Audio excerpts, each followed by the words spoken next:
hatimu, buka pikiranmu. Tuhan hadir berbicara padamu, dengarkan suaranya. Shalom, senang berjumpa kembali dengan Bapak Ibu Saudara-saudari di channel Getsemani Ministry. Doa kami dimanapun Bapak Ibu Saudara-saudari berada saat mendengarkan khotbah ini, kiranya dalam anugerah dan pengasihan Tuhan. Sebelum kita mendengarkan penjelasan dari teks epistel kita di minggu ini, mari kita awali dengan berdoa. Bapa Surgawi, kami datang ke hadirat-Mu dengan hati yang penuh syukur. Terima kasih atas kasih dan anugerah-Mu yang selalu menyertai kami. Saat ini kami hendak membuka hati untuk menerima firman-Mu. Roh Kudus kiranya membimbing kami supaya kami mengerti dan melakukan kehendak-Mu. Kuduskanlah bibir hamba-Mu yang akan menyampaikan firman-Mu, dan siapkan hati kami sebagai tanah yang subur bagi benih kebenaran-Mu. Dalam Kristus Yesus kami berdoa. Amin. Firman Tuhan bagi kita yang menjadi epistel di Minggu Estomihi 2 Maret 2025 diambil dari 2 Korintus pasal yang ketiga 12-18 dan kemudian dilanjutkan di pasal 4 ayat 1 sampai dengan ayat yang kedua. Demikian firman Tuhan bagi kita. Karena kami mempunyai pengharapan yang demikian, maka kami bertindak dengan penuh keberanian. Tidak seperti Musa yang menyelubungi mukanya supaya mata orang-orang Israel jangan melihat hilangnya cahaya yang sementara itu. Tetapi pikiran mereka telah menjadi tumpul, sebab sampai pada hari ini selubung itu masih tetap menyelubungi mereka. Jika mereka membaca perjanjian lama itu tanpa disingkapkan, karena hanya Kristus saja yang dapat menyingkapkannya. Bahkan sampai pada hari ini, setiap kali mereka membaca kitab Musa, ada selubung yang menutupi hati mereka. Tetapi apabila hati seorang berbalik kepada Tuhan, maka selubung itu diambil daripadanya. Sebab Tuhan adalah roh, dan di mana ada roh Allah, di situ ada kemerdekaan. Dan kita semua mencerminkan kemuliaan Tuhan dengan muka yang tidak berselubung. Dan karena kemuliaan itu datangnya dari Tuhan yang adalah roh, maka kita diubah menjadi serupa dengan gambarnya dalam kemuliaan yang semakin besar. Oleh kemurahan Allah kami telah menerima pelayanan ini. Karena itu kami tidak tawar hati, tetapi kami menolak segala perbuatan tersembunyi yang memalukan. Kami tidak berlaku licik dan tidak memalsukan firman Allah. Sebaliknya, kami menyatakan kebenaran, dan dengan demikian kami menyerahkan diri kami untuk dipertimbangkan oleh semua orang di hadapan Allah. Demikian pembacaan firman Tuhan. Bapak Ibu Saudara, dalam kehidupan kita sebagai orang percaya, seringkali kita dihadapkan pada tantangan, keraguan, dan begitu banyaknya pergumulan-pergumulan yang kita hadapi. Kita mungkin bertanya, bagaimana saya bisa hidup dengan keyakinan dan keberanian di tengah dunia yang penuh dengan ketidakpastian ini? Bacaan kita hari ini dari 2 Korintus pasal 3 sampai pasal 4 itu, pas ayat 12-18 dan pasal 4 ayat 1 sampai dengan 2 memberikan jawaban yang mendalam tentang bagaimana seharusnya kita dapat hidup dalam kemuliaan Allah yang terbuka, dan bagaimana hal itu akan mempengaruhi cara kita menjalani hidup. Apa yang bisa kita lihat dari teks ini? Yang pertama adalah kemuliaan yang terungkap. Ayatnya yang ke-12 sampai dengan 13. Kita melihat di situ bagaimana Paulus membandingkan pelayanan di dalam perjanjian lama yang dilakukan oleh Musa dengan pelayanan yang dilakukan di dalam perjanjian baru.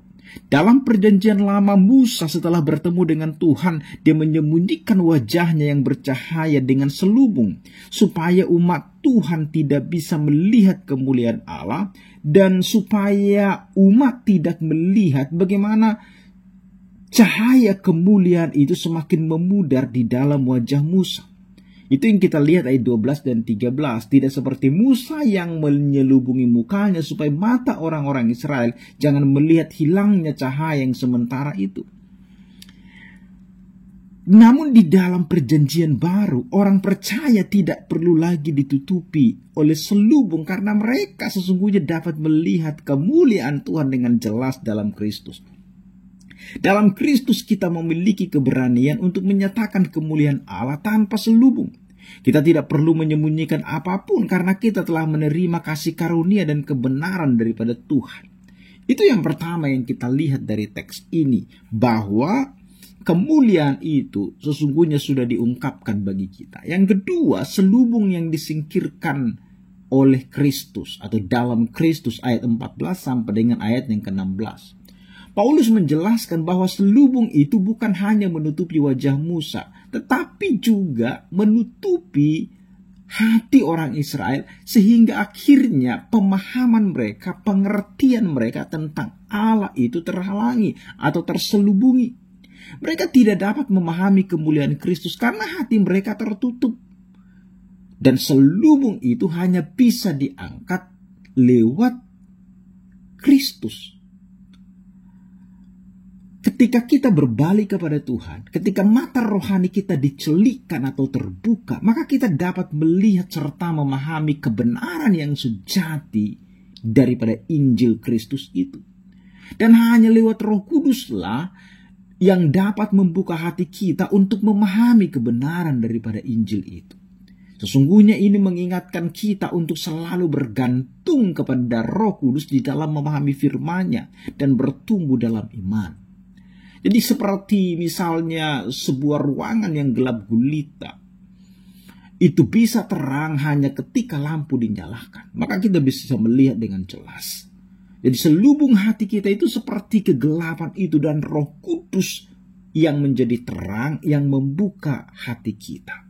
Pertanyaannya, apakah selubung itu sudah disingkirkan dalam diri kita? Adakah di antara kita yang mungkin ketika kita membaca firman Tuhan kita tidak mengerti, kita tidak memahaminya? Itu artinya ada selubung. Jadi berkali-kali dijelaskan, sudah kita baca juga, kita nggak ngerti-ngerti maksudnya apa.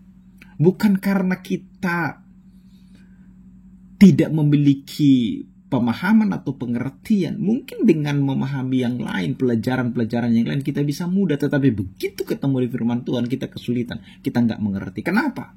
Bisa saja karena ada selubung, ada dosa. Dan itu harus disingkirkan di dalam Kristus.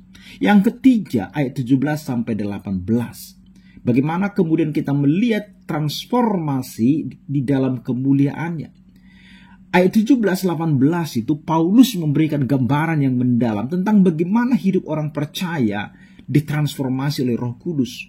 Jadi ketika selubung itu disingkirkan, maka Roh Kudus memberikan transformasi atau perubahan di dalam diri orang-orang percaya. Jadi ayat ini bukan hanya berbicara tentang perubahan pribadi seseorang, tetapi juga tentang tujuan ilahi di balik transformasi itu. Apa yang kita lihat? Ayat 17 itu kebebasan oleh Roh Kudus. Sebab Tuhan adalah roh, dan di mana roh Allah ada, di situ ada kemerdekaan. Karena Tuhan adalah roh. Dan Paulus menegaskan bahwa Allah tidak terbatas pada bentuk fisik atau aturan-aturan legalistik seperti dalam perjanjian lama. Dia adalah roh yang hidup, aktif, dan berkuasa. Ini menunjukkan bahwa hubungan kita dengan Allah tidak lagi berdasarkan hukum Taurat, tetapi berdasarkan kasih karunia dan karya yang dikerjakan oleh Yesus Kristus dan Roh Kudus. Dan kebebasan yang dimaksud di sini itu sebagai kemerdekaan sejati, bukanlah kebebasan untuk melakukan dosa atau hidup menurut keinginan diri sendiri. Sebaliknya, ini adalah kebebasan dari belenggu dosa, hukum Taurat, dan maut. Kita dibebaskan untuk hidup dalam kebenaran, kasih, dan kekudusan. Kebebasan ini adalah buah dari karya Roh Kudus yang tinggal di dalam hati kita.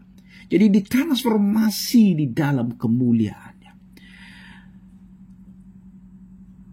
Apakah kita masih hidup dalam belenggu ketakutan, rasa bersalah, atau legalisme? Roh Kudus sesungguhnya memampukan kita untuk hidup dalam kebebasan sejati. Adakah sesuatu yang mengekang kita hari ini?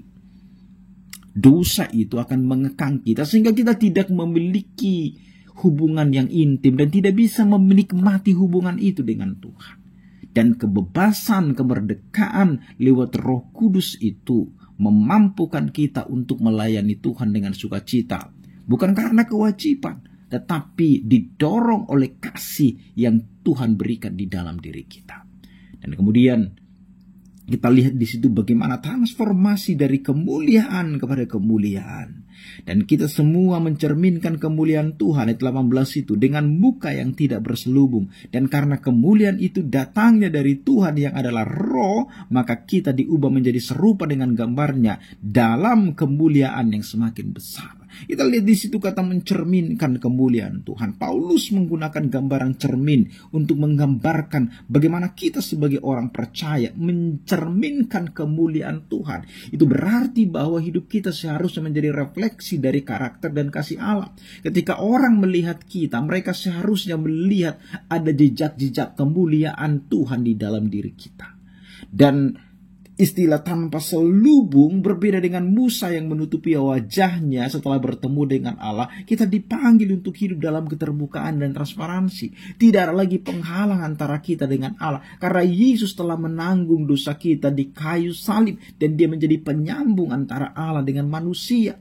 Dan kemudian kita diubah menjadi serupa dengan gambarnya. Jadi transformasi itu adalah sesuatu proses yang terus menerus atau santifikasi di dalam diri kita. Kita tidak langsung menjadi sempurna, tetapi setiap hari kita semakin diubah menjadi seperti Kristus. Itu adalah karya Roh Kudus, bukan hasil usaha kita sendiri.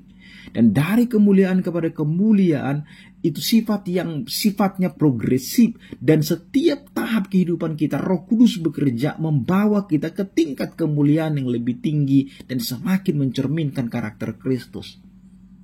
Maka pertanyaan bagi kita, apakah kita benar-benar mencerminkan kemuliaan Tuhan itu? Ataukah kita masih terhalang oleh dosa, kepahitan, atau kepentingan diri sendiri? Ingatlah Bapak Ibu Saudara, proses transformasi itu membutuhkan kerendahan hati dan keterbukaan supaya kita bisa dibentuk oleh Roh Kudus. Pertanyaan bagi kita, apakah kita bersedia untuk terus bertumbuh dalam iman dan karakter sehingga Tuhan bisa membentuk kita? Dan tujuan daripada transformasi itu menjadi saksi Kristus bagi dunia. Transformasi yang kita alami bukan hanya untuk kepentingan pribadi. Paulus menegaskan bahwa perubahan ini bertujuan agar dunia dapat melihat dan mengalami cahaya kemuliaan Tuhan lewat hidup kita. Kita menjadi terang bagi dunia seperti Yesus berkata, kamu adalah terang dunia. Kita dipanggil menjadi saluran berkat dan kasih Allah bagi orang lain. Ketika kita diubah menjadi serupa dengan Kristus, hidup kita menjadi kesaksian yang nyata tentang kuasa Injil. Dan akhirnya kita bisa membawa orang lain kepada kemuliaan Tuhan itu. Ketika orang melihat perubahan dalam hidup kita, kasih, sukacita, damai sejahtera, dan karakter Kristus lainnya, mereka akan tertarik untuk mengenal sumber perubahan itu, yaitu Yesus Kristus. Jadi bagaimana hidup kita dapat menjadi berkat bagi orang lain? Apakah kita membawa damai sejahtera, pengharapan, dan kasih ke dalam lingkungan kita? Transformasi kita adalah kesaksian yang paling efektif. Perubahan hidup kita yang bisa dinikmati, dilihat orang lain. Itu adalah kesaksian yang paling efektif. Ketika kita hidup dalam kemuliaan Tuhan, kita menjadi alatnya untuk menjangkau dunia yang terhilang. Jadi dari 2 Korintus 3, 17-18. Mengajak kita untuk menyadari bahwa kita adalah ciptaan baru yang sedang diubah oleh Roh Kudus. Kebebasan yang kita terima bukanlah akhir, tetapi awal dari perjalanan kita untuk semakin mencerminkan kemuliaan Tuhan. Dan transformasi itu adalah proses umur hidup yang memampukan kita untuk menjadi saksi yang efektif bagi dunia ini. Dan akhirnya kemudian Paulus menutupnya di dalam pasal 4 ayat 1 sampai dengan yang kedua. Bagaimana kemudian pelayanan dengan kejujuran dan terang. Jadi Paulus di situ menegaskan bahwa pelayanan Kristen harus dilakukan dengan integritas, kejujuran, dan ketergantungan penuh pada belas kasihan Allah. Karena dasar pelayanan itu adalah belas kasihan Allah. Kita sudah dimerdekakan dari dosa itu dengan pertolongan Roh Kudus, sehingga kemudian kita bisa melakukan berintegritas di dalam pelayanan. Paulus menolak segala bentuk ketidakjujuran dan kecurangan. Dia juga menegaskan bahwa firman Tuhan tidak boleh dimanipulasi untuk kepentingan pribadi. Pelayanan harus dilakukan dengan transparansi dan kesetiaan pada kebenaran. Dan akhirnya kebenaran firman Tuhan itu harus disampaikan secara terbuka dan jelas. Pelayanan kita dilakukan dengan kesadaran bahwa kita bertanggung jawab kepada Allah. Ini mendorong kita untuk hidup dan melayani dengan integritas, menjadi terang yang mencerminkan Kristus di tengah-tengah dunia ini. Kita semua dipanggil untuk menyatakan cahaya kemuliaan Tuhan lewat hidup kita. Dengan memahami bahwa dalam Kristus kita mengalami transformasi dan kebebasan, kita harus hidup tanpa selubung, dengan keberanian dan integritas dalam memberitakan Injil. Mari kita bertumbuh dalam kemuliaannya dan menjadi terang bagi dunia sekitar kita. Maka renungkanlah, Apakah ada selubung yang masih menghalangi kita untuk melihat kemuliaan Tuhan? Dan hiduplah di dalam kejujuran dan transparansi sebagai saksi Kristus. Dan beranilah menyatakan Injil dalam kehidupan sehari-hari. Kiranya Tuhan menolong kita untuk terus menyatakan cahaya kemuliaan-Nya di dalam dunia ini. Amin. Kita berdoa kiranya Roh Kudus-Mu yang akan menolong kami menjadi saksi kemuliaan Tuhan di tengah-tengah dunia ini. Pakailah kami seturut kehendak-Mu dalam Kristus Yesus kami berdoa. Amin.